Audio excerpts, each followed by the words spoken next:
नमस्कार दोस्तों, आपका स्वागत है आपके अपने YouTube चैनल पर। आज हम कक्षा 10 के हिस्ट्री में अध्याय 2 भारत में राष्ट्रवाद को पढ़ेंगे। तो चलिए आगे बढ़ते हैं। ब्रिटिशों के आने से पहले भारत एक ताकतवर विकसित देश था। जो अंग्रेज थे वो नहीं आए थे, उससे पहले भारत एक ताकतवर एवं विकसित देश था। सन 1612 में ब्रिटिश सबसे पहले भारत आए। वो ईस्ट इंडिया कंपनी लेकर भारत आए थे।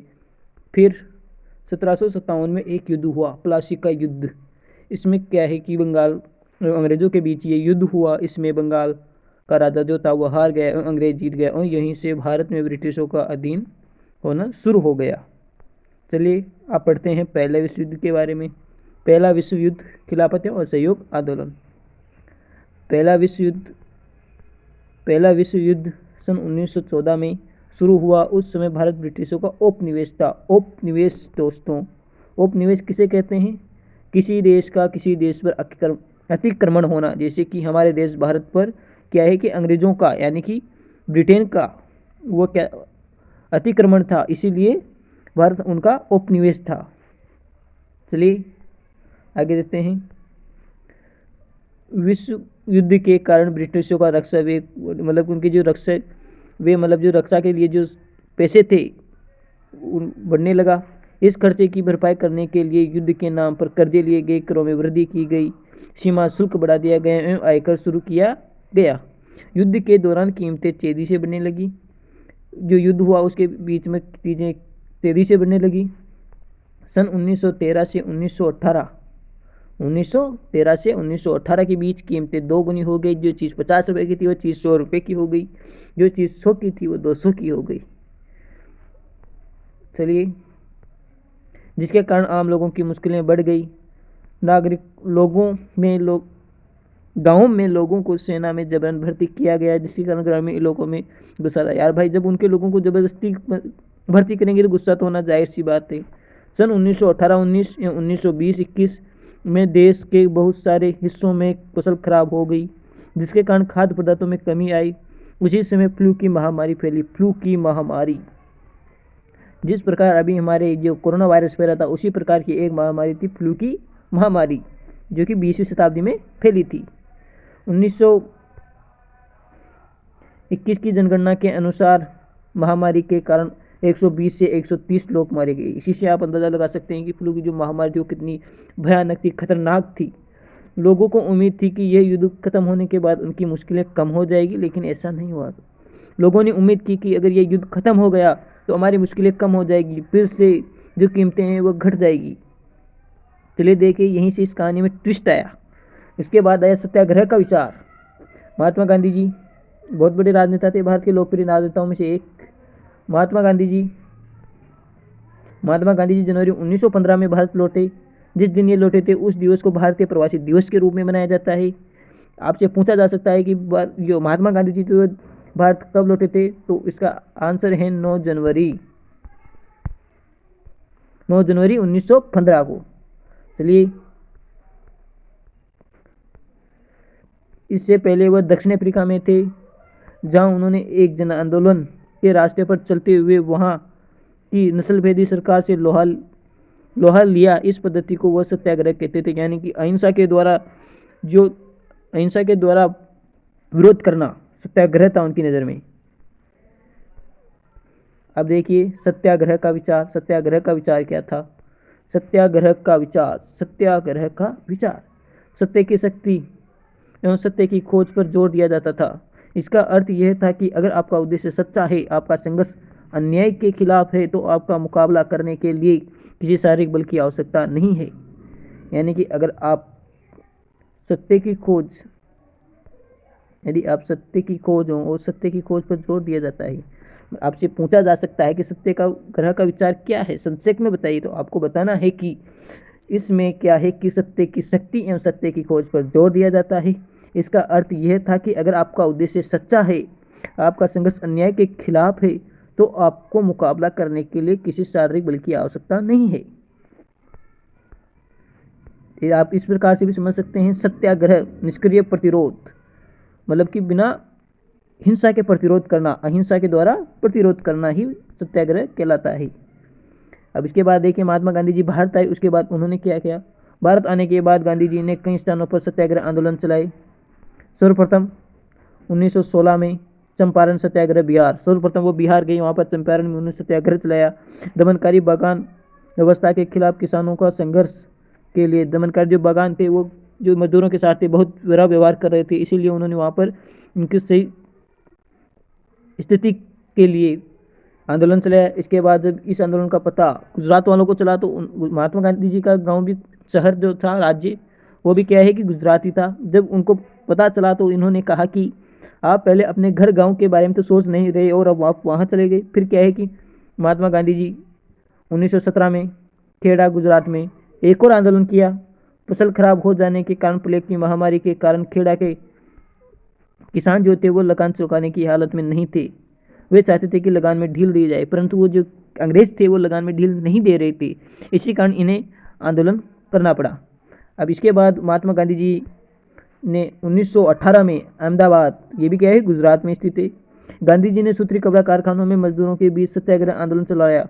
मजदूर सत्याग्रह चलाया। सत्याग्रह क्यों चलाया था? जो वहाँ पे मजदूर थे उनकी जो तनख्वाह थी वो कम थी, तो इस तनख्वाह को बढ़ाया जाना चाहिए, इसी संदर्भ में उन्होंने ये चलाया था।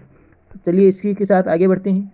रोलक एक्ट, ये बहुत ही भारतीय इतिहास में बहुत ही महत्वपूर्ण एक्ट था दोस्तों। रोलक एक्ट फरवरी 1919 में ब्रिटिश सरकार ने रोलक एक्ट पारित किया। कब किया था? 1919 में, फरवरी 1919 में। आपसे पूछा जा सकता है 1 नंबर में।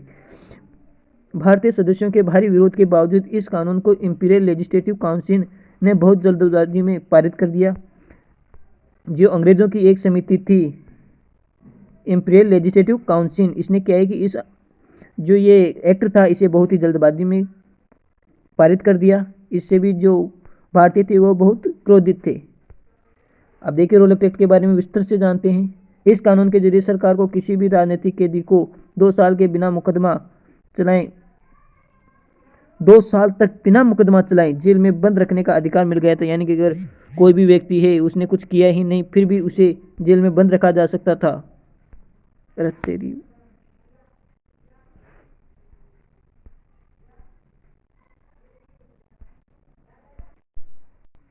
चलिए दोस्तों आगे बढ़ते हैं। गांधी जी ने 1919 में रोलक एक्ट के खिलाफ एक और राष्ट्रव्यापी सत्याग्रह आंदोलन चलाने का फैसला लिया। गांधी जी ने ऐसे अहिंसक ढंग से, अहिंसक मतलब बिना लड़ाई झगड़ा किए और हिंसक मतलब लड़ाई झगड़ा कर नागरिक अवज्ञा, अवज्ञा यानी आंदोलन चाहते थे। इसे 6 अप्रैल से शुरू होना था। उन्होंने सोचा कि एक और आंदोलन करेंगे और उस आंदोलन को क्या है कि 6 अप्रैल से शुरू होना था। विभिन्न शहरों में रैलियों का आयोजन किया गया। रेलवे वर्कशॉप, जो रेलवे में काम करने वाले व्यक्ति थे, कामगार हड़ताल पर चले गए, वो हड़ताल में चले गए, दुकानें बंद हो गई, दुकानें बंद हो गई। इस आंदोलन को कुचलने के लिए जो ब्रिटिश थे उन्होंने मार्शल लॉ लागू कर दिया जो और जनरल डायल को कमान संभाल ली। 13 अप्रैल बहुत ही इतिहास में बहुत ही महत्व है 13 अप्रैल का। 13 अप्रैल को जलियांवाला बाग हत्याकांड हुआ। उस दिन बहुत सारे गांव वाले बैसाखी के वार्षिक मेले में शिरकत यानी कि मनाने के लिए जलियांवाला बाग में आए थे। वो वहाँ पर एकत्रित हुए थे। शहर से बाहर के गांव में रहने वाले लोगों को मार्शल लॉ के बारे में जानकारी नहीं थी। देखिए दोस्तों, पहले कोई जनसंचार का माध्यम भी नहीं था, तो बाहर से का जो व्यक्ति है उसे पता भी नहीं चलता था कि किस गांव में क्या हो रहा है, किस गांव में क्या नहीं हो रहा है। पर आज तो जनसंचार के माध्यम में कहीं पर कुछ भी होता है तो देश से बाहर रहने वाले व्यक्ति को भी इसके बारे में पता चल जाता है। पहले ऐसा नहीं था, तो उन्हें पता नहीं चल पाता था। वो वहाँ पर एकत्रित हुए। जब वो एकत्रित हुए तो जो था वो जनरल डायल ने मैदान से बाहर निकलने एवं अंदर आने का रास्ता बंद करवा दिया। सिपाहियों को भीड़ पर गोली चलाने का आदेश दे दिया, जिसमें क्या है कि भारत के सैकड़ों लोग मारे गए। बाद में उसने बताया कि सत्याग्रहियों के जहन यानी कि दिल में दहशत एवं एक नैतिक प्रभाव उत्पन्न करना चाहता था।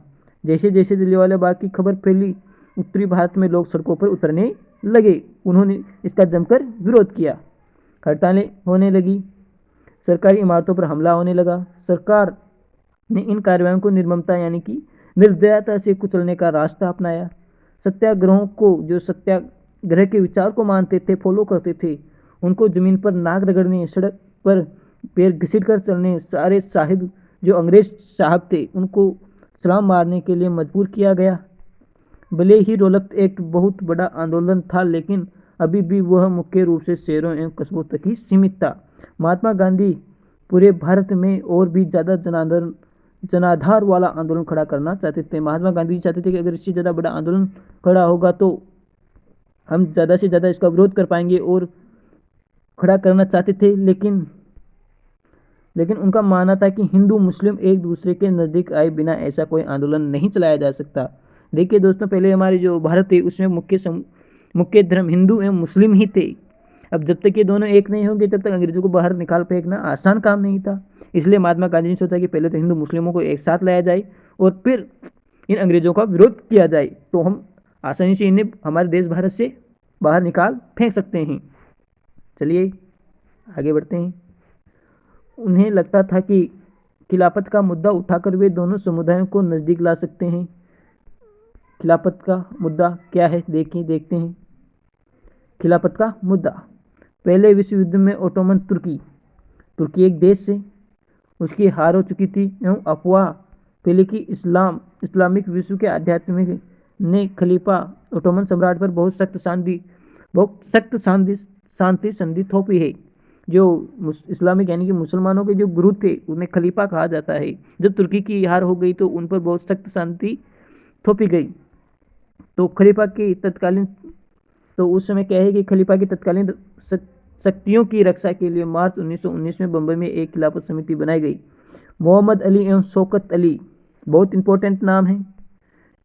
मोहम्मद अली एवं शौकत अली बंधुओं के साथ कई मुस्लिम नेताओं ने इस मुद्दे पर जन कार्रवाई की संभावना तलाशने के लिए महात्मा गांधी के साथ चर्चा शुरू हुई। वो उन्होंने महात्मा गांधी के साथ जुड़ गई। फिर क्या है कि के बाद सितंबर 1920 में कांग्रेस के कलकत्ता अधिवेशन में महात्मा गांधी ने भी दूसरे नेताओं को इस बात पर राजी कर लिया कि हमें खिलाफत आंदोलन का समर्थन करना है, यानी कि हमें कुछ भी हो, हमें खिलाफत आंदोलन का सहयोग करना है। स्वराज के लिए असहयोग आंदोलन शुरू किया जाना चाहिए। मतलब कि पहले तो हमें जो क्या है कि जो खिलाफत आंदोलन है अगर हम इनका सहयोग करेंगे तो हिंदू मुस्लिम एक हो जाएंगे, इससे हम दोनों को बाहर निकाल फेंकना चाहिए। और एक और बात कही थी उन्होंने कि असहयोग आंदोलन शुरू किया जाना चाहिए। अब यहीं से एक प्रश्न उठता है कि असहयोग आंदोलन ही क्यों, इसकी बजाय कोई दूसरा आंदोलन भी तो शुरू किया जा सकता है। हाँ, अब देखिए असहयोग आंदोलन ही क्यों आखिर, अब इसके बारे में है पढ़ेंगे दोस्तों पार्ट 2 में। अगर आपको हमारा वीडियो अच्छा लगा हो तो प्लीज़ सब्सक्राइब करें। धन्यवाद।